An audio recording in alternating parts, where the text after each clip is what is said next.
Let's start revision of biological classification. Since the dawn of the civilization, सभ्यता की शुरुआत से ही बहुत सारी कोशिशें की गई कि हम लिविंग ऑर्गेनिज्म को कायदे से क्लासीफाई कर पाएँ, लेकिन शुरू में जो क्लासिफिकेशन हुआ वो क्लासिफिकेशन ज़रूरत के अकॉर्डिंग था, अर्थात रोटी, कपड़ा और मकान, food, shelter and clothing. Aristotle उन पहले वैज्ञानिकों में से थे जिन्होंने साइंटिफिक बेसिस पर क्लासीफाई करने की कोशिश की। एरिस्टोटल ने मॉर्फोलॉजिकल कैरेक्टर का इस्तेमाल करते हुए प्लांट को बांटा ट्री, श्रब और हर्ब में, एनिमल को बांटा ईनाइमा और एनाइमा, अर्थात जिनका रेड ब्लड था और जिनका रेड ब्लड नहीं था। लीनियस आते हैं इसके बाद टू किंगडम क्लासिफिकेशन लेके, कहते हैं अगर सेल वॉल है तो वो प्लांट में रखा जाएगा और सेल वॉल नहीं है तो वो एनिमल में रखा जाएगा। इस तरीके से लीनियस ने दो किंगडम दिए, एक प्लांटी और एक एनिमलिया। लेकिन लीनियस के क्लासिफिकेशन में बहुत सारी कमियां थी। इन्होंने प्रोकैरियोट और यूकैरियोट को एक ही ग्रुप में रख दिया। इन्होंने यूनिसेलुलर बैक्टीरिया को इन्होंने मल्टीसेलुलर प्लांट के साथ रख दिया। इन्होंने फोटोसिंथेसिस करने वाले ग्रीन एल्गी को नॉन फोटोसिंथेसिस करने वाले, अर्थात फोटोसिंथेसिस नहीं करने वाले फंजाई के साथ रख दिया। अर्थात इनके चार मेजर ड्रॉबैक थे। पहला, यूनी मल्टी को एक साथ रखना, उनको अलग अलग ना रखना, फोटोसिंथेटिक और नॉन फोटोसिंथेटिक को एक साथ रखना, और आपका प्रोकैरियोट और यूकैरियोट को एक साथ रखना। चौथी कमी इनकी ये थी कि कई ऑर्गेनिज्म ऐसे थे जो दोनों कैटेगरी में नहीं आ रहे थे, क्योंकि उनके जीवन की किसी अवस्था में सेल वॉल थी और किसी अवस्था में सेल वॉल नहीं थी। Example, slime mould. Slime mould के स्पोर के पास वॉल होती है, लेकिन स्लाइम मोल्ड का जो आपका एडल्ट होता है उसके पास वॉल नहीं होती है। इसके बाद अगर हम बात करें तो थ्री किंगडम क्लासिफिकेशन हैकल ने दिया। हैकल कहते हैं जितने भी यूनिसेलुलर ऑर्गेनिज्म हैं जो प्लांट और एनिमल में रखे हैं उनको बाहर निकाल के एक ग्रुप बना दिया और उस ग्रुप का इन्होंने नाम दिया प्रोटिस्टा, और ये था आपका थ्री किंगडम क्लासिफिकेशन। इसके बाद कोपलैंड आते हैं फोर किंगडम क्लासिफिकेशन लेके। उन्होंने क्या किया, प्लांट में मौजूद उन्होंने क्या किया मोनेरा में उन्होंने क्या किया। इसके बाद आते हैं आपके फोर किंगडम क्लासिफिकेशन लेकर कोपलैंड ने प्रोटिस्टा नाम के ग्रुप में, जिसने हैकल ने सभी यूनिसेलुलर को रखा था, उसने कहा इसमें यूनिसेलुलर के साथ देखा जाए तो कुछ प्रोकैरियोट है, कुछ यूकैरियोट है, तो उन्होंने यूनिसेलुलर प्रोकैरियोट के लिए एक अलग ग्रुप बनाया, मोनेरा। और इस तरीके से हमारे पास अब चार ग्रुप हैं, मोनेरा, प्रोटिस्टा, प्लांट और एनिमल। इसके बाद five kingdom classification R H. Whittaker 1969 में लेकर आते हैं, और उन्होंने क्या किया, प्लांट में जिनकी सेल वॉल काइटिन की थी उसको अलग कर दिया और बना दिया फंजाई नाम का ग्रुप, और जिसकी सेल वॉल सेलुलोज की थी उसे उन्होंने प्लांट में ही रखा। पीसीएम रब ट्रिक है, फाइलोजेनेटिक क्लासिफिकेशन। शिट यार,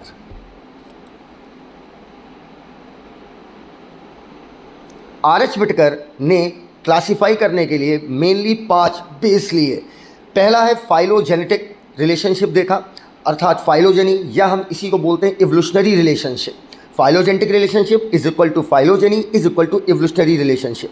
cell structure, mode of nutrition, reproduction और बॉडी ऑर्गेनाइजेशन। इसके बाद आपका आते हैं सिक्स किंगडम क्लासिफिकेशन, या बोल दीजिए थ्री डोमेन क्लासिफिकेशन, जो दिया था कार्ल बूजी ने। इन्होंने कहा मोनेरा में आपके दो ग्रुप रखे गए हैं, आर्की बैक्टीरिया और यू बैक्टीरिया। तो जो मोनेरा है उनमें जो आर्की बैक्टीरिया वो हार्श हैबिटाट को झेल लेता है, लेकिन यू बैक्टीरिया हार्श हैबिटाट को नहीं झेल पाता। इसका मतलब दोनों की जो फाइलोजेनी होगी सेम नहीं हो सकती, क्योंकि दोनों बिल्कुल डिफरेंट एनवायरनमेंट में रहते हैं। तो इन्होंने एवोल्यूशनरी रिलेशनशिप को तर्ज मानते हुए इन्होंने क्या किया, आर्की बैक्टीरिया को आर्की नाम के डोमेन में रखा, यू बैक्टीरिया को बैक्टीरिया नाम के डोमेन में रखा, और बचे हुए प्रोटिस्टा, प्लांट, फंजाई, एनिमल जो कि यूकैरियोट्स हैं, इनके लिए उन्होंने एक अलग ग्रुप बना दिया जिसको उन्होंने बोला यूकैरियोन। तो इस तरीके से तीन डोमेन हुए, आर्की, बैक्टीरिया और यूकैरियोन। लेकिन क्लासिफिकेशन में अगर हम किंगडम की बात करें तो ये हुआ सिक्स किंगडम क्लासिफिकेशन। तो एक बार दोबारा देखेंगे, एरिस्टोटल ने क्या किया, मॉर्फोलॉजी के आधार पर ईनाइमा, एनाइमा में बांटा एनिमल्स को, प्लांट को बांटा ट्री, श्रब और हर्ब में। आर.एच. विटेकर ने ट्रिक याद रखिएगा, phylogenetic relationship, cell structure, mode of nutrition, reproduction, body organization, PCM रब, ठीक है। इसके बाद Linnaeus two kingdom classification, plant animal. Base क्या था, प्रेजेंस और absence of cell wall. Haeckel three kingdom classification, protista, plant, animal. Base क्या था, unicellular, multicellular. Copeland four kingdom classification, protista को बांट दिया दो ग्रुप में, मोनेरा, प्रोटिस्टा, और आपके दो अलग से ग्रुप प्लांट और एनिमल। इनका बेस क्या था, प्रोकैरियोट और eukaryote. R H. Whittaker 1969 five kingdom classification, monera, protista, plant, fungi और एनिमल। पीसीएम रफ फाइलोजेनेटिक रिलेशनशिप, जिसे हम बोलते हैं evolutionary relationship, cell structure, mode of nutrition, reproduction, body organization. Carl बूजी का 3 डोमेन 6 किंगडम क्लासिफिकेशन। मोनेरा को 2 पार्ट में हम डिवाइड करते थे विटकर के टाइम पे। आर्की बैक्टीरिया को आर्की डोमेन में रखा, यू बैक्टीरिया को बैक्टीरिया डोमेन दिया, और बचे हुए आपके यू कैरियन में चले गए। इसके बाद अब हम शुरू करते हैं किंगडम मोनेरा। किंगडम मोनेरा की अगर हम बात करें तो bacteria are the sole member of kingdom monera. Bacteria kingdom monera का सोल मेंबर है। बैक्टीरिया आपके हर हैबिटेट में पाया जा सकता है, जहां हम सोच सकते हैं वहां भी, जहां हम नहीं सोच सकते हैं वहां भी। बैक्टीरिया आपके एक्टोपैरासाइट भी होते हैं और इंडोपैरासाइट होते हैं, दोनों हो सकते हैं। बैक्टीरिया शेप के आधार पर, ध्यान रखना साइज नहीं शेप, शेप के आधार पर बैक्टीरिया को हमने 4 पार्ट में डिवाइड किया है। आपका अगर आपके स्फेरिकल है, सर्कुलर नहीं स्फेरिकल, तो coccus, rod shaped bacillus, comma shaped vibrio, spiral shaped spirillum. ध्यान रखिएगा endospore are the characteristic feature of bacillus. Parasite क्या होते हैं? जो आपकी बॉडी में रहे, आपकी बॉडी से नरिशमेंट लें और आपका ही नुकसान करें, वो आपके कहलाते हैं पैरासाइट। अब हमने आपसे कहा था, दोबारा बोल रहा हूँ, endospore are the characteristic feature of bacillus. Nutrition bacteria 2 प्रकार से लेता है, ऑटोट्रॉपिक और हेट्रोट्रॉपिक। लेकिन अधिकतर बैक्टीरिया हेट्रोट्रॉपिक के थ्रू लेते हैं, और हेट्रोट्रॉपिक में भी पूछा जाए तो अधिकतर डिकम्पोजर। ऑटोट्रॉपिक क्या होते हैं? जो इनऑर्गेनिक को ऑर्गेनिक में बदलना जानते हैं, और हेट्रोट्रॉपिक डायरेक्ट ऑर्गेनिक ले लेते हैं ऑटोट्रॉपिक से। ऑटोट्रॉपिक 2 प्रकार के, अगर इनऑर्गेनिक को ऑर्गेनिक में बदलने में आपका लाइट इस्तेमाल हो रही है तो फोटो ऑटोट्रॉपिक, और अगर आपका इनऑर्गेनिक को ऑर्गेनिक में बदलने में आपका ये इनऑर्गेनिक सब्सटेंसेस को ऑक्सीडाइज करके उससे निकलने वाली एनर्जी से एटीपी का प्रोडक्शन कर रहे हैं, तो ये कहलाएंगे कीमो ऑटोट्रॉपिक। ध्यान रखिएगा अधिकतर बैक्टीरिया हेट्रोट्रॉपिक है, हेट्रो में भी डिकम्पोजर हैं। अब बात करते हैं आर्की बैक्टीरिया। आर्की का मतलब ये होता है एंशियंट। अच्छा, याद रखिएगा आर्की बैक्टीरिया में जो मिथेनोजन होते हैं वो मीथेन गैस कैसे प्रोड्यूस करते हैं? जब वो सेलुलोज में, जब वो प्लांट की सेल वॉल में मौजूद सेलुलोज को एनारोबिकली तोड़ते हैं, तब मीथेन गैस का प्रोडक्शन होता है। मीथेन को हम बायोगैस भी कहते हैं। हमने क्या किया? हमने बैक्टीरिया के 2 बड़े ग्रुप बनाए। एक कहलाता है आपका आर्की बैक्टीरिया और एक कहलाता है यू बैक्टीरिया। आर्की बैक्टीरिया को 3 पार्ट में डिवाइड किया था, हेलोफिल, थर्मोएसिडोफिल और मिथेनोजन। हेलोफिल आपका सॉल्टी एरिया में रहता है, थर्मोएसिडोफिल हाई टेम्परेचर एसिडिक एनवायरनमेंट या बोल दो गर्म पानी के झरने अर्थात हॉट स्प्रिंग में रहता है। मिथेनोजन आपका रूमिनेंट एनिमल, जो आपके जुगाली करने वाले जानवर हैं, जैसे काऊ हो गई, बफेलो हो गए, इनके गट में पाया जाता है, और ये इसके साथ साथ ये मार्शी एरिया में भी पाया जाता है। आर्की बैक्टीरिया का सेल वॉल का स्ट्रक्चर यू बैक्टीरिया से बिल्कुल डिफरेंट होता है, जो इनको हार्श एनवायरनमेंट में रहने में मदद करता है। गट का मतलब एलिमेंट्री कैनाल। यू बैक्टीरिया, कई सारे साइनोबैक्टीरिया एक के ऊपर एक लग जाते हैं और उसी में से कोई एक सेल अपनी सेल वॉल को मोटी कर लेती है और अपना साइज़ बढ़ा लेती है, इस प्रकार से कि ताकि वो नाइट्रोजन का फिक्सेशन कर ले, और वो जो सेल नुमा थैला होता है उसको हम बोलते हैं हेट्रोसिस्ट। याद रखना, हेट्रोसिस्ट का एग्जाम्पल नॉस्टॉक और एनाबिना। काम बहुत इंपॉर्टेंट है, नाइट्रोजन का fixation. Eubacteria are true bacteria. Eubacteria आपके ट्रू बैक्टीरिया है। हज़ारों यू बैक्टीरिया खोजे जा चुके हैं। इनका मेन कैरेक्टर है रिजिड सेल वॉल, लेकिन एक लौता यू बैक्टीरिया जिसके पास सेल वॉल नहीं होती वो है माइकोप्लाज्मा। अगर यू बैक्टीरिया मोटाइल हुआ, उसके पास मूवमेंट की कैपेसिटी है, तो ध्यान रखिएगा उसके पास फ्लैजेला होगा। ई के बाद एफ आता है, ई से यू बैक्टीरिया, एफ से फ्लैजेला। यू बैक्टीरिया में एक छोटा सा ग्रुप होता है साइनोबैक्टीरिया, जिसका दूसरा नाम ब्लू ग्रीन एल्गी है, जिसके पास क्लोरोफिल ए होता है, और यही क्लोरोफिल ए आपका यूग्लेनॉइड के पास भी होता है, और यही क्लोरोफिल ए आपका हायर प्लांट के पास भी होता है। क्लोरोफिल होता है अर्थात ये फोटोसिंथेसिस करेंगे तो ये फोटोसिंथेटिक ऑटोट्रॉप होंगे। साइनोबैक्टीरिया यूनिसेलुलर है, सीधी बात है, हर मोनेरा का मेंबर यूनिसेलुलर है। कॉलोनी बना सकता है तो कॉलोनियल है, फिलामेंटस भी हो सकता है। अब ध्यान रखना, अगर फिलामेंटस है तो म्यूसिलेज की शीट होगी, कॉलोनी है तो जेलेटिन की शीट होगी। हर जगह पाया जाएगा, इसे याद मत करिए। फ्रेश वाटर भी है, मैराइन भी है, टेरेस्ट्रियल भी है। इसके बाद मैंने कहा था कि कॉलोनी जो होगी वो जेलेटिन की शीट होगी, वहीं पर फिलामेंट जो होगा उस पर म्यूसिलेज की शीट होगी। पॉल्यूटेड वाटर बॉडी में ध्यान रखिएगा, पॉल्यूटेड वाटर बॉडी में अर्थात जिसमें इनऑर्गेनिक मैटर होगा, उसका इस्तेमाल कर साइनोबैक्टीरिया एल्गल ब्लूम कर सकते हैं, अर्थात बहुत तेज़ी से प्लांट पानी में ग्रोथ करेंगे। इसके बाद फिर बोल रहा हूँ, हेट्रोसिस्ट का काम नाइट्रोजन फिक्सेशन, एग्जाम्पल नॉस्टॉक और एनाबिना। कीमोसिंथेटिक ऑटोट्रॉप क्या करते हैं? इनऑर्गेनिक सब्सटेंस जैसे नाइट्रेट और अमोनिया को आपका ये ऑक्सीडाइज करते हैं ना कि रेड्यूस, और उससे निकलने वाली एनर्जी से एटीपी का प्रोडक्शन करते हैं। कीमोसिंथेटिक ऑटोट्रॉपिक बैक्टीरिया, ये जब आपका सीधी बात है नाइट्रेट अमोनिया को ऑक्सीडाइज करेंगे तो ओवरऑल देखा जाए तो ये मिनरल की रिसाइकलिंग कर रहे हैं। अब पूछे कौन कौन से एलिमेंट की रिसाइकलिंग हो रही? IPSN iron, phosphorus, sulphur, nitrogen. Heterotrophic bacteria are the most abundant और इनमें भी सबसे इंपॉर्टेंट कौन है? डिकम्पोजर। याद रखिएगा सड़ाने गलाना काम दो का है, फंजाई और बैक्टीरिया। हेट्रोटॉपिक बैक्टीरिया का हमारे जीवन पर ज़्यादा असर पड़ता है क्योंकि हेट्रोटॉपिक बैक्टीरिया हमें कई तरीके की बीमारियां भी कराते हैं, दूध को दही में बदलते हैं, एंटीबायोटिक का प्रोडक्शन करते हैं, लेगुमिनस प्लांट की रूट में नाइट्रोजन का फिक्सेशन कराते हैं। ये आपका बीमारी कराएगा। 4 मेन बीमारियां हैं बैक्टीरिया जो कराएगा। हेट्रोटॉपिक कराएगा, ध्यान रखिएगा हेट्रोटॉपिक का ह्यूमन की लाइफ पर ज़्यादा इफेक्ट पड़ता है। TCTC, tetanus, cholera, typhoid, citrus canker. Tetanus, cholera, typhoid, citrus canker. Tetanus, cholera, typhoid, citrus canker. Bacteria mainly divide करेगा फिशन के द्वारा। अनफेवरेबल कंडीशन में ये स्पोर बनाएगा। ये सेक्सुअल रिप्रोडक्शन करते हैं लेकिन इनका सेक्सुअल रिप्रोडक्शन बेहद बेकार टाइप का होता है। By primitive type of DNA transfer, बस एक बैक्टीरिया से दूसरे बैक्टीरिया में DNA चला जाएगा। अब बेटा याद रखना, NCERT में बगल में जो डायग्राम बना है उसमें याद रखना, वहाँ से एक सवाल बना था और अभी भी बन सकता है कि DNA का रेप्लिकेशन कब होगा, बिफोर फिशन या आफ्टर फिशन? तो ध्यान रखिएगा बिफोर फिशन। माइकोप्लाज्मा आपका 0.3 माइक्रोमीटर का होता है, स्मॉलेस्ट लिविंग सेल है। इसके पास सेल वॉल नहीं होती है और ये आमतौर पे तो ये एरोबिक होते हैं लेकिन ये बगैर ऑक्सीजन के भी रह सकते हैं। अधिकतर माइकोप्लाज्मा, सभी नहीं, अधिकतर प्लांट और एनिमल दोनों में बीमारी कराते हैं। Let's start kingdom protista. सभी सिंगल सेल्ड अर्थात यूनिसेलुलर यूकैरियोट रखे गए हैं प्रोटिस्टा में। मोनेरा से प्रोटिस्टा बने। अब प्रोटिस्टा के कुछ मेंबर आपके प्लांट बनाए, कुछ मेंबर एनिमल बनाए, कुछ मेंबर आपके फंजाई बनाए। तो connecting link between fungi, plant and animal. Connecting link in तीनों का कौन होगा बेटा?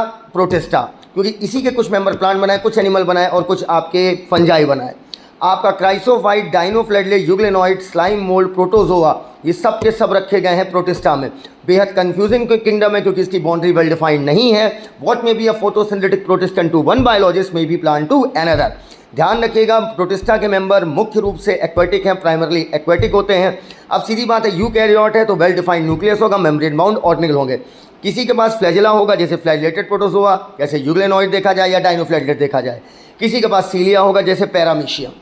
प्रोटिस्टा एसेक्सुअली भी रिप्रोड्यूस करते हैं और सेक्सुअली भी। सेक्सुअली में इनमें क्या होगा? गैमीट बनेगा, गैमीट फ्यूज होगा और जाइगोट बनेगा। अब बात करते हैं इनके पहले group, that is chrysophyte. Trick बताई थी क्राई, जब कोई डाई करेगा तब हम क्राई करेंगे। तो डाई एटम्स का एग्जांपल, गोल्ड जब किसी का गिर जाता है तो लगता है मानो सांप ने डस लिया, गोल्डन एल्गी, डेस्मेड। क्राई हम फ्रेश वाटर, मैराइन वाटर दोनों में कर सकते हैं। भाई माइक्रोस्कोपिक तो सबके सब है क्योंकि सबके सब यूनिसेलुलर है। और ये याद रखिएगा पैसिवली फ्लोट करते हैं इसलिए हम इन्हें प्लैंक्टोनिक कहते हैं। पैसिवली मतलब जिधर पानी की धार ले जाए उधर ये बहते हैं। अधिकतर ये फोटोसिंथेटिक होते हैं। डाई एटम की सेल वॉल पतली होती है। देखो जो चीज़ पतली वो याद मत करो, पतली मैक्सिमम चीज़ें हैं, मोटी कोई चीज़ हो उसको अलग से याद करो। डाई एटम की जो सेल वॉल होती है उसमें 2 ओवरलैपिंग शेल होती है which fit together as in a soap box, अर्थात जो सोप बॉक्स की तरह फिट हो जाती हैं। डाई एटम की सेल वॉल जो है वो इंडिस्ट्रक्टिबल होती है, डिस्ट्रक्टिबल नहीं, इंडिस्ट्रक्टिबल। इंडिस्ट्रक्टिबल मतलब जो तोड़ी ना जा सके क्योंकि उनमें धसे होते हैं सिलिका। अब क्या होता है, बिलियंस ऑफ ईयर, मिलियन नहीं बेटा बिलियंस ऑफ ईयर में डाई एटम जो होता है वो डाई एटोमियस अर्थ बना लेता है।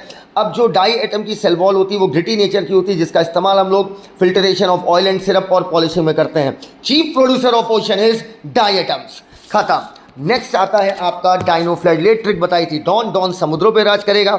तो ये आपके मेराइन होते हैं। बाई पिगमेंट होता है तो फोटोसिंथेसिस करेंगे। मैंने कलर बताए थे इनके, याद करिए 3 कलर का पेन हो गया, ब्लू, रेड और आपका ग्रीन। और डॉन को देखकर येलोइश ब्राउन अपने आप हो जाएगा। जैसा पिगमेंट होगा वैसा आपका डाइनोफ्लैजिलेट दिखेगा। सेल वॉल में आउटर सरफेस पर स्टिफ मतलब कड़ी सेलुलोज की प्लेट होती है। Dinoflagellate 2 flagella, 1 flagella, di flagella, dinoflagellate 2 flagella, 1 longitudinal, 1 transverse. Red dinoflagellate का एग्जांपल था गोनोलेक्स जो कि जल्दी जल्दी मल्टीप्लाई करके समुद्र को बिल्कुल लाल कर देता है, अर्थात रेड टाइड के लिए रिस्पॉन्सिबल है। टॉक्सिन, ये जब जहर आपका समुद्र में घोल देते हैं तो मैराइन एनिमल्स मर जाते हैं। यूग्लेनॉइड ट्रिक बताई थी, युगल हमेशा फ्रेश फील करते हैं तो ये फ्रेश वाटर होंगे, जहाँ ठहर गए वहाँ ठहर गए, ठहरे हुए पानी में पाए जाएंगे। स्टेगनेंट मतलब ठहरा हुआ। सेल वॉल की जगह प्रोटीन रिच लेयर पेलाइकल होती है, सेल वॉल एब्सेंट होती है। ध्यान रखिएगा प्रोटीन रिच लेयर पेलाइकल होती है जिसकी वजह से इनकी बॉडी फ्लेक्सिबल होती है। इनके पास 2 फ्लैजिला होता है, एक लंबा और एक छोटा। ये मिक्सोट्रॉपिक न्यूट्रिशन दिखाते हैं, अर्थात सनलाइट है तो फोटोसिंथेसिस करेंगे और सनलाइट नहीं है तो वो दूसरे छोटे जानवरों को खाएंगे, अर्थात वो हेटेरोट्रॉपिक न्यूट्रिशन शो करेंगे। साइनोबैक्टीरिया, यूग्लेनॉइड और हायर प्लांट तीनों में कॉमन पिगमेंट होता है क्लोरोफिल ए। एग्जांपल इसका हो गया आपका यूग्लिना। इसके बाद बात करें स्लाइम मोल्ड सेप्रोफिटिक प्रोटिस्ट है, सड़ी गली चीज़ें खाते हैं फंजाई की तरह। इनकी बॉडी जो है सड़ी गली डंठल से चिपक जाती है और उसी के साथ टहलती है। सुटेबल कंडीशन में सारे स्लाइम मोड आपस में चिपक कर एक ग्रुप बना लेते हैं। प्लाज्मोडियम, ध्यान रखना ये नॉर्मल वाला प्लाज्मोडियम है, ग्रुप है। वो प्लाज्मोडियम जो है वो मलेरियल पैरासाइट है, उसे हम इटैलिक्स में लिखेंगे। प्लाज्मोडियम कई फीट तक आपका ग्रो कर सकता है जुड़ जुड़कर। अनफेवरेबल कंडीशन आएगी, प्लाज्मोडियम डिफरेंशिएट करेगा और डेवलप करेगा और फ्रूटिंग बॉडी बनाएगा, और फ्रूटिंग बॉडी के ऊपर ही फ्रूट लगे होंगे। फ्रूट अर्थात स्पोर, याद रखना स्पोर टिप पे लगते हैं ना कि बॉटम पे। स्पोर पे पाई जाएगी ट्रू वॉल इसलिए बोल रहे हैं क्योंकि एक्सट्रीमली रेजिस्टेंट है। इसकी मौसम से एडवर्स कंडीशन से लड़ने की ताकत बहुत ज़्यादा होते हैं और ये स्पोर को कई सालों तक सर्वाइव करा सकते हैं। याद रखिएगा स्पोर्स आर डिस्पर्स्ड, स्पोर्स फैलते हैं बाय एयर करंट ध्यान रखिएगा। एग्जाम्पल हो गया फाइसेरम। प्रोटोजोआ, प्रोप्रीप्राई मतलब पहले, जोआ मतलब एनिमल, सबसे पहले एनिमल जैसे प्राणी बने थे वो हैं प्रोटोजोआ। सभी प्रोटोजोआ आपके हेटेरोट्रॉपिक होते हैं, या तो प्रेडेटर हैं या तो पैरासाइट हैं, प्रिमिटिव रिलेटिव ऑफ एनिमल है। प्रोटोजोआ को लोकोमोटरी स्ट्रक्चर के आधार पर 4 पार्ट में डिवाइड किया गया, अमीबॉइड, फ्लैजिलेटेड, सीलिएटेड, स्पोरोजोअन। अमीबॉइड का अगर हम बात करें तो अमीबॉइड प्रोटोजोआ हर गीली जगह पाया जाएगा, जैसे फ्रेश वाटर है, सी वाटर है या गीली मिट्टी, ध्यान रखना। सूडोपोडिया की मदद से मूव भी करते हैं और अपने खाने को कैप्चर करते हैं। याद रखिएगा एंट अमीबा जो कि पैरासिटिक है, बीमारी कराता है। एंट अमीबा जो है आपका पैरासिटिक होती है, और याद रखना एंट अमीबा मैराइन होता है, ध्यान रखना मैराइन होता है। और इसकी आउटर सरफेस पर क्या मौजूद होता है, सिलिका, और इसी सिलिका की वजह से डायटम की सेल बहुत इंडिस्ट्रक्टेबल थी। फ्लैजिलेटेड मेंबर जो होते हैं वो फ्री लिविंग भी हो सकते हैं या पैरासिटिक भी हो सकते हैं। पैरासिटिक फॉर्म आपका बीमारी कराता है, जैसे आपका sleeping sickness. Trypanosoma gambiense sleeping sickness कराता है, और ट्रिपेनोसोमा गैम्बियंसी को फैलाने का काम, वेक्टर का काम यहाँ पर टीसीडीसी फ्लाई ग्लोसिना पेल्पेलिस करती है। सीलिएटेड प्रोटोजोआ में हज़ारों सीलिया होंगे जिसकी वजह से एक्टिवली स्विमिंग होंगे, आपके स्विमिंग करेंगे मतलब ये एक्वेटिक हैं। इनमें जो होता है, इनमें जो माउथ होता है, माउथ के चारों तरफ सीलिया मौजूद होते हैं। सीलिया के कोऑर्डिनेटेड मूवमेंट से पानी के साथ खाना भी इनकी गलट में गिर जाता है। Example paramecium. Sporozoans infectious spore like stage, ध्यान रखना इन्फेक्शियस इनकी कौन सी स्टेज होती है, स्पोर इनका इन्फेक्शियस होता है। और मोस्ट नोटोरियस सबसे ज़्यादा शरारती इसमें आपका प्लाज्मोडियम है, ध्यान रखना ये मलेरियल पैरासाइट की बात कर रहा हूँ ना कि स्लाइम मोल्ड के एग्रीगेशन की, जो आपका मलेरिया कराता है, जिसका स्टैगरिंग इफेक्ट, भयानक इफेक्ट है ह्यूमन पॉपुलेशन पर। अब बात करते हैं kingdom fungi. All member are heterotrophic, cell wall chitin और पॉलीसेक्राइड की बनी है। हैबिटाट इनका वार्म और ह्यूमिड एनवायरनमेंट में रहते हैं। फंजाई आपका कॉस्मोपॉलिटन है, कॉस्मोपॉलिटन मतलब जो हर जगह पाए जाएं, आपका ये हवा में, पानी में, मिट्टी में, हमारे अंदर, हमारे ऊपर, हर जगह पाए जाएंगे। इसके बाद अगर हम बात करें इनके हैबिटाट की, तो हर फंजाई वार्म और ह्यूमिड इन्वायरमेंट पसंद करता है। मशरूम या टोडस्टोल, मशरूम का दूसरा नाम अगैरिकस, टोडस्टोल मतलब कुकुरमुत्ता, मशरूम जो कि खाने योग्य है, टोडस्टोल जो कि जहरीला है। ये दोनों सोचो, एक तरफ खाने योग्य है और एक तरफ जहरीला है, दोनों फंजाई है। White spot on mustard leaf albugo, white spot on mustard leaf albugo, wheat rust puccinia, smut ustilago। Antibiotic क्या है, कोई भी ऐसा केमिकल जो बैक्टीरिया के अगेंस्ट काम करता हो लेकिन ह्यूमन के लिए प्रो लाइफ हो। हम फूड को रेफ्रिजरेटर में इसलिए रखते हैं ताकि बैक्टीरिया और फंजाई उस पर अटैक ना कर पाए, क्योंकि लो टेम्परेचर पर उनके एंजाइम कायदे से काम नहीं कर पाएंगे, वो इनएक्टिवेट हो जाएंगे। पेनिसिलिन नाम की एंटीबायोटिक पेनिसिलिन नाम का फंजाई बनाता है। याद रखना पेनिसिलिन आपका एंटीबायोटिक है और पेनिसिलियम आपका फंजाई है। ईस्ट एकलौता यूनिसेलुलर फंजाई आपके सिलेबस में, ईस्ट एकलौता यूनिसेलुलर फंजाई है। ईस्ट का दूसरा नाम सैक्रोमाइसिस है, एस्कोमाइसिस से बिलोंग करता है, ब्रेड और बियर बनाता है। अधिकतर फंजाई मल्टीसेलुलर है, लेकिन ईस्ट आपका यूनिसेलुलर जिसका दूसरा नाम सैक्रोमाइसिस है। अब अगर हम बात करें न्यूट्रिशन की, तो न्यूट्रिशन अधिकतर ध्यान रखिएगा सेप्रोफिटिक होते हैं फंजाई, ना कि पैरासिटिक। अधिकतर फंजाई सेप्रोफिटिक होते हैं, सड़ी गली चीज़ें खाते हैं। कुछ पैरासिटिक होते हैं आपको और कुछ म्यूचुअलिज्म दिखाते हैं। म्यूचुअलिज्म मतलब दोनों का फायदा। फंजाई एल्गी मिलकर लाइकन बनाते हैं, fungi root of higher plant के साथ मिलकर हायर प्लांट। एग्जांपल हो गया पाइनस। रूट को हम राइजा बोलते हैं, माइको मतलब फंजाई, और इनका एसोसिएशन कहलाएगा mycorrhiza. Fungi plus algae is equal to lichen, fungi plus root of higher plant जैसे pinus is equal to mycorrhiza. Mycology rhiza is the study of fungi, phycology is the study of algae. Reproduction इनमें 3 प्रकार का, vegetative, asexual और sexual. Vegetative का example fragmentation, fission, budding. Vegetative का example fragmentation, fission, budding. Vegetative का example fragmentation, fission, budding. Vegetative का example fragmentation, fission, budding. Asexual reproduction की trick बताई थी झकास। ZACS, Z से जूस्पोर, A से प्लानोस्पोर, C से कोनिडिया, S से स्पोर एंजियोस्पोर। ये सब के सब एसेक्सुअल हुए। जूस्पोर, एप्लानोस्पोर, कोनिडिया, स्पोर, एंजियोस्पोर, झकास। सेक्सुअल की ट्रिक थी ऊ, बस ऊ से ऊस्पोर, B से बेसिडियोस्पोर, A से एस्कोस्पोर। एक ट्रिक बताई थी जिसमें Z क्या था, जूस्पोर, S था स्पोर एंजियोस्पोर। जूस्पोर, स्पोर एंजियोस्पोर मोटाइल है, बाकी बचे नॉन मोटाइल। एक ट्रिक बताई थी BC, बेसिडियोस्पोर कोनिडिया एक्सोस्पोर हैं, बाहर लगते हैं, बाकी सबके सब इंडोस्पोर। अब मैंने आपसे कहा था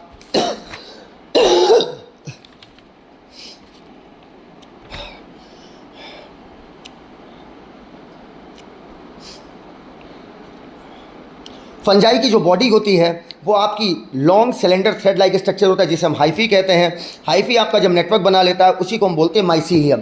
अब बेटा आपका हाइफी दो प्रकार का था, एक सेप्टेट एक ए सेप्टेट। सेप्टेट में क्रॉस वॉल थी, ए सेप्टेट में क्रॉस वॉल नहीं थी, अर्थात ए सेप्टेट वाले को हम बोल सकते हैं वो एक कंटिन्यूअस ट्यूब है जो कि मल्टी न्यूक्लिएटेड साइटोप्लास्ट से भरी हुई है। ध्यान रखना मल्टी न्यूक्लिएटेड लेकिन सीनोसिटिक ना कि सिंक्शियम, मल्टी न्यूक्लिएटेड सीनोसिटिक ए सेप्टेट, ये तीन वर्ड दिमाग में ठांस लो।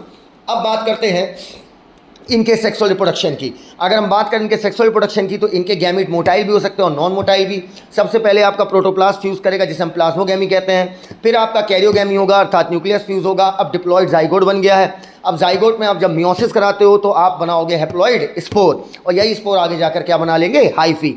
अब मैंने आपसे कहा था कि आपका एस्को और बेसिडियो ए और बी में, ए बी में प्लाज्मोगैमी के तुरंत बाद कैरियोगैमी नहीं होती है, एक कंडीशन आती है इसे हम डाइकैरियोन कहते हैं और उस फेज को बोलते हैं डाइकैरियोफेज। N+N कंडीशन अर्थात प्लाज्मो के तुरंत बाद कैरियोगैमी नहीं हुई है। मॉर्फोलॉजी ऑफ माइसीलियम के आधार पर, मोड ऑफ स्पोर फॉर्मेशन के आधार पर, फ्रूटिंग बॉडी के आधार पर फंजाई को 4 क्लास में बांटा गया है, फाइको, एस्को, बेसिडियो और ड्यूटेरोमाइस्टिस। ध्यान रखना फाइकोमाइस्टिस ए सेप्टेट, बाकी बचे सेप्टेट। फाइकोमाइस्टिस का दूसरा नाम एल्गल फंजाई, एस्कोमाइस्टिस का दूसरा नाम सैक फंजाई, बेसिडियोमाइस्टिस का दूसरा नाम क्लफ फंजाई, ड्यूटेरोमाइस्टिस का दूसरा नाम इम्परफेक्ट फंजाई। अब फाइकोमाइस्टिस के example rhizopus albugo mucor, phycomycetes rhizopus albugo mucor, phycomycetes rhizopus albugo mucor, phycomycetes rhizopus albugo mucor. Ascomycetes का example neurospora claviceps aspergillus, neurospora claviceps aspergillus. Yeast और पेनिसिलियम ना कि पेनिसिलिन, पेनिसिलिन एंटीबायोटिक है। न्यूरोस्पोरा क्लेविसेप एस्परजिलस आपका penicillium और yeast, ये example है आपके एस्कोमाइस्टिस के। वहीं पर बेसिडियोमाइस्टिस में पक्सीनिया, उस्टिलैगो, अगेरिकस, अगेरिकस का दूसरा नाम आपका मशरूम है। ब्रैकेट फंजाई भी बेसिडियोमाइस्टिस का एग्जाम्पल है, ब्रैकेट फंजाई भी आपका बेसिडियोमाइस्टिस का एग्जाम्पल है, पक्सीनिया, उस्टिलैगो और अगेरिकस। इसके बाद मैंने आपसे कहा ड्यूटेरोमाइस्टिस, ड्यूटेरोमाइस्टिस के 3 example colletotrichum alternaria trichoderma, colletotrichum alternaria trichoderma, deuteromycetes colletotrichum alternaria trichoderma, deuteromycetes colletotrichum alternaria trichoderma. Phycomycetes में सेक्सुअल रिप्रोडक्शन सबसे ज़बरदस्त, आइसोगैमस, एनाइसोगैमस, ओगैमस तीनों होगा, एस्को में उससे कम। बेसिडियो में आपका sex organ absent, sexual reproduction होता है जब दो अपोजिट जीनोटाइप के हाइफी आपस में फ्यूज होते हैं। ड्यूटेरोमाइस्टिस की अगर हम बात करें तो इनमें सेक्सुअल रिप्रोडक्शन ही नहीं होता है। बेसिडियो में एसेक्सुअल रिप्रोडक्शन नहीं होता और ड्यूटेरो में सेक्सुअल नहीं होता और इसी वजह से ड्यूटेरोमाइस्टिस को हम इम्परफेक्ट फंजाई कहते हैं। मोरल और ट्रफल्स जो कि आपके एस्कोमाइस्टिस में होते हैं वो एडिबल फंजाई है, डेलीशियस हैं। अब एक बार और phycomycetes rhizopus albugo mucor, ascomycetes neurospora claviceps aspergillus, morel, truffle, penicillium, yeast. Basidiomycetes bracket fungi, puccinia, ustilago, agaricus, दूसरा नाम mushroom. Deuteromycetes colletotrichum alternaria trichoderma. Phycomycetes की हम बात करें तो ऑब्लिगेट पैरासाइट ऑन प्लांट है आपके, ये एक्वेटिक होते हैं, शुरू का कोई भी मेंबर होगा वो एक्वेटिक ही होगा, ठीक है। ए सेक्सुअल रिप्रोडक्शन ये आपका करते हैं जू स्पोर और एप्लानोस्पोर की मदद से। हैबिटाट एक्वेटिक, गैमेट फ्यूज होगा और इनमें जाइगोट को हम लोग क्या बोलते हैं, जाइगोस्पोर। गैमेट इनका आइसो, एनाइसो, ऊ गैमेट्स तीनों हो सकता है। ध्यान रखिएगा जू स्पोर हो या एप्लानोस्पोर हो ये दोनों इंडोजीनियसली, वैसे मैंने एक ट्रिक बता दी, बात खत्म कि BC याद करिए, BC बताया था, याद आया। BC में क्या था, बेसिडियोस्पोर और कोनिडिया, ये एक्सोस्पोर हैं, बाकी बचे इंडोस्पोर हैं। अब बात करेंगे एस्कोमाइस्टिस, एस्कोमाइस्टिस कोप्रोफिलस होते हैं, गोबर पे उगते हैं। ए सेक्सुअल प्रोडक्शन कोनिडिया के थ्रू करते हैं, कोनिडिया एक्सोजीनियसली प्रोड्यूस होता है। कोनिडियो 4 पर, 4 का मतलब डंडा, जिस पे कोनिडिया लगे वो कोनिडियो 4। Which is widely use in biochemical and genetical work. Neurospora, moral, truffle आपके एडिबल हैं, डेलीशियस हैं। बेसिडोमाइस्टिस जिसे क्लब फंजाई बोलते हैं, इसमें सेक्स ऑर्गन अब्सेंट होता है, ये आपके ट्री लॉग या स्टंप अर्थात पेड़ों पर उगना पसंद करते हैं, सेक्स ऑर्गन अब्सेंट। लेकिन sexual reproduction present, opposite genotype के दो हाइफी आपस में फ्यूज हो जाते हैं, ए सेक्सुअल रिप्रोडक्शन में नहीं होगा और ड्यूटेरो में सेक्सुअल नहीं होगा। वेजिटेटिव रिप्रोडक्शन बेसिडो आपके फ्रेगमेंटेशन द्वारा करते हैं। ड्यूटेरोमाइसिस का most important question, decomposer of litre and mineral cycling, decomposer of litre and mineral cycling, this is deuteromycetes. इनमें आपका ए सेक्सुअल रिप्रोडक्शन, इनमें सिर्फ आपका ए सेक्सुअल रिप्रोडक्शन होता है जो कि कोनिडिया के थ्रू होता है। अगर चोरी छुपे कल को कोई ड्यूटेरोमाइसिस का मेंबर सेक्सुअल रिप्रोडक्शन करते पकड़ा गया तो उसे हम एस्को या बेसिडो में रखेंगे, फाइको में इसलिए नहीं रखेंगे क्योंकि फाइको में आपके फाइकोमाइसिस ए सेप्टेट होता है और अगर कोई मेंबर पहले से ड्यूटेरो में है मतलब वो सेप्टेट था। यहाँ तक ना फंजाई को 4 क्लास में बांटा गया, 3 आधार था, fruiting body, morphology of mycelium, mode of spore formation. अब बेटा अगर हम बात करें एस्कोमाइस्टीज में फ्रूटिंग बॉडी को एस्कोकार बोलते हैं, बेसिडोमाइस्टीज में बेसिडोकार बोलते हैं। आपका दोनों में याद रखिएगा डाइकैरियोफेज होगी और बेसिडोमाइस्टीज में बेसिडोस्पोर बनेंगे जो कि 4 बनेंगे, एस्कोमाइस्टीज में एस्कोस्पोर बनेंगे। एस्कोस्पोर एस्कस के अंदर रहेंगे अर्थात इंडोजीनियसली, वहीं पर बेसिडियोस्पोर आपके बेसिडियम के ऊपर रहेंगे। ठीक, बेसिडोकार के ऊपर बेसिडियम, बेसिडियम के ऊपर बेसिडियोस्पोर, एस्कोकार्प के ऊपर एस्कस, एस्कस के अंदर एस्कोस्पोर। यही एस्कस मतलब ही होता है सैक, इसी वजह से हम इन्हें सैक फंजाई कहते हैं। एस्कोकार्प डिफरेंट टाइप्स की होती है लेकिन डिटेल में हमें नहीं जानना कितने टाइप की होती हैं। याद रखना ब्लैडर वॉल्ट और वीनस फ्लाई ट्रैप इंसेक्टिवोरस है, कसकटा आपका पैरासिटिक है, दैट्स वाई ये प्लांट आपके पार्शली हेट्रोट्रॉपिक कहलाते हैं। Again bladderwort, Venus fly trap insectivorous है, कसकटा आपका पैरासिटिक है। अब अगर हम बात करें विटकर ने लाइकन को और कुछ ए सेलुलर ऑर्गेनिज्म जो कंप्लीट सेल्स के नहीं बने जैसे वायरॉइड हो गया, वायरस हो गया, प्रियॉन हो गया, इनको अपने क्लासिफिकेशन सिस्टम में कोई जगह नहीं दी क्योंकि लाइकन एक स्पीसीज़ नहीं 2 स्पीसीज़ के मिलने से बनता है और वहीं पर वायरस, वायरॉइड और जो प्रियॉन होते हैं ये ए सेलुलर होते हैं। जब कंप्लीट सेल है ही नहीं तो विटकर ने इनको क्लासिफिकेशन में कोई जगह नहीं दी। सब लोग जानते हैं कॉमन कोल्ड या फ्लू वायरस होता है और वो ग्रुप ऑफ वायरस का नाम होता है राइनो वायरस। वायरस आपके नॉन सेलुलर होते हैं अर्थात ये कंप्लीट सेल नहीं होती है। इनका स्ट्रक्चर जो होता है सेल के बाहर ना कि सेल के अंदर ये इनल्ट होते हैं अर्थात ये एक्टिव नहीं होते हैं, सेल के अंदर ही जाके एक्टिव होते हैं और ये क्रिस्टलाइन नेचर के होते हैं। एक बार अगर ये सेल के अंदर घुस गए तो ये सीधे डीएनए से जाकर जुड़ेंगे। अगर मान लीजिए एक वायरस आपकी बॉडी में घुसता है तो वो आपके डीएनए से जाकर सीधे जुड़ेगा और डीएनए में जुड़ने के बाद वो क्या करेगा, आपके डीएनए को हाईजैक कर लेगा और आपके डीएनए का इस्तेमाल करके वो आपकी सेल के अंदर, भाई सीधी बात, अगर आपका डीएनए ही हाईजैक कर लिया उसने, डीएनए ही सब कुछ है और आपका डीएनए उसने हाईजैक कर लिया तो वो आपकी मशीनरी को अपने अकॉर्डिंग चलाता है। अर्थात देखा जाए तो वायरस आपका एक तरीके का ऑब्लिगेट पैरासाइट है। ऑब्लिगेट मतलब पूर्ण रूप से निर्भर, जैसे याद करो फाइकोमाइस्टीज है पूर्ण रूप से निर्भर प्लांट पे, ऑब्लिगेट पैरासाइट ऑन प्लांट। वैसे ही अगर हम वायरस की बात करें तो वायरस आपकी बॉडी या आपकी सेल पर ऑब्लिगेट पैरासाइट है, आपकी बॉडी के बाहर वो इनल्ट क्रिस्टलाइन है लेकिन आपकी बॉडी के अंदर वायरस जो होते हैं वो आपके एक्टिवेट हो जाते हैं। वायरस का नाम, वायरस को हम लोग इसी वजह से बोलते हैं नॉन लिविंग और लिविंग के बीच कनेक्टिंग लिंक। वायरस का मतलब वेनम या पॉइजनस फ्लूइड होता है। दिमित्री वैनवस्की ने 1892 में दिमित्री वैनवस्की ने बताया कि tobacco mosaic disease tobacco mosaic virus कराता है। देखा कि बैक्टीरिया प्रूफ फिल्टर पेपर से वायरस क्रॉस कर जा रहे हैं, इसका मतलब वायरस का साइज़ बैक्टीरिया से छोटा है। एम.डब्ल्यू. बिजर्निक 6 साल बाद आते हैं 1898 में और कहते हैं कि एक टोबैको मोज़ैक वायरस से इन्फेक्टेड तंबाकू के प्लांट का अगर हम पेस्ट किसी नॉर्मल प्लांट पे लगाएंगे तो वो भी इन्फेक्टेड हो जाएगा। और उस फ्लूइड को बोला कॉन्टेजियम विवम फ्लूइडियम। मोस्ट इंपॉर्टेंट क्वेश्चन है बच्चों, कॉन्टेजियम विवम फ्लूइडियम किसने बोला? एम.डब्ल्यू. बिजर्निक, जिसका मतलब होता है infectious living fluid. W.M. Stanley 1935 में आते हैं, कहते हैं कि वायरस को हम क्रिस्टलाइज कर सकते हैं और उनके क्रिस्टल में मेनली मौजूद होगा प्रोटीन। ये सीधे लाइन याद रखना, वायरस कुड बी क्रिस्टलाइज और ये क्रिस्टल लार्जली किसके बने हैं? प्रोटीन के। वायरस बॉडी के बाहर आपके कैसे होते हैं? इनर्ट अर्थात इनएक्टिव, लेकिन बॉडी के अंदर जाते ही आपके एक्टिव हो जाएंगे। इस वजह से वायरस को बोलते हैं ऑब्लिगेट पैरासाइट, यहाँ से AR बन जाएगा। वायरस बराबर न्यूक्लियोप्रोटीन अर्थात न्यूक्लिक एसिड प्लस प्रोटीन। ध्यान रखना किसी एक वायरस के पास DNA RNA दोनों नहीं हो सकता, या तो DNA होगा उस वायरस के पास या तो RNA होगा। No virus contain both DNA and RNA। Virus 2 चीज़ों से मिलकर बना है, nucleic acid plus protein. Virus में जो आपका जेनेटिक मटेरियल है वो इन्फेक्शियस होता है। ध्यान रखना, वायरस जब आपकी सेल में इन्फेक्शन करता है तो प्रोटीन कोड बाहर ही रह जाती है, अंदर जाता है वायरस का जेनेटिक मटेरियल अर्थात या तो DNA या तो RNA। एक वायरस की बात कर रहे हैं, पूरे ग्रुप की बात नहीं कर रहे हैं। वायरस जो प्लांट को इन्फेक्ट करेगा उसके पास सिंगल स्टैंडर्ड आरएनए होगा, और जो एनिमल को इन्फेक्ट करेगा उसके पास कुछ भी हो सकता है, single standard RNA, double standard RNA, double standard DNA. Bacteriophage जो कि हम बैक्टीरियल वायरस बोलते हैं, बैक्टीरियोफेज याद रखना ये बैक्टीरिया नहीं वायरस है, फेजी मतलब खाना जो बैक्टीरिया को खा जाता होगा, इसके पास डबल स्टैंडर्ड डीएनए होता है। इसके बाद मैंने कहा था कि जो प्रोटीन की कोट होती है वो कैप्सिड कहलाती है। कैप्सिड छोटी छोटी सब यूनिट से मिलकर बना होता है जिसे हम कैप्सोमियर कहते हैं। कैप्सोमियर का काम होता है न्यूक्लिक एसिड को अपने अंदर प्रोटेक्ट करना। कैप्सोमियर आपका हेलिकल फॉर्म में भी अरेंज हो सकता है या पॉलीहेड्रल फॉर्म में भी अरेंज हो सकता है। वायरस आपकी 4 मेन बीमारियां कराता है, influenza, mumps, small pox, herpes. Influenza, mumps, small pox, herpes इन मुसम्मी, influenza, mumps, small pox, herpes. और एचआईवी वायरस हम लोगों में एड्स कराता है। प्लांट को वायरस बहुत बुरी तरीके से इन्फेक्ट करता है, मोज़ेक फॉर्मेशन करा देगा, चितकबरापन, लीफ की रोलिंग कर्लिंग करा देगा, आपका जो लीफ की वेन्स है वो क्लियर दिखने लगेंगी, पीली पड़ जाएंगी, अर्थात प्लांट बौना हो जाएगा, उसकी ग्रोथ रुक जाएगी, स्टंटेड ग्रोथ हो जाएगी। अब बात करते हैं वायरॉइड। बेटा वायरस से प्रोटीन कोट हटा दो, वायरस से प्रोटीन कोट हटा दो, अर्थात वायरस से कुछ हटाया, डिवॉइड फ्रॉम वायरस, अर्थात डिवॉइड मतलब हटाना, तो बन जाएगा आपका वायरॉइड।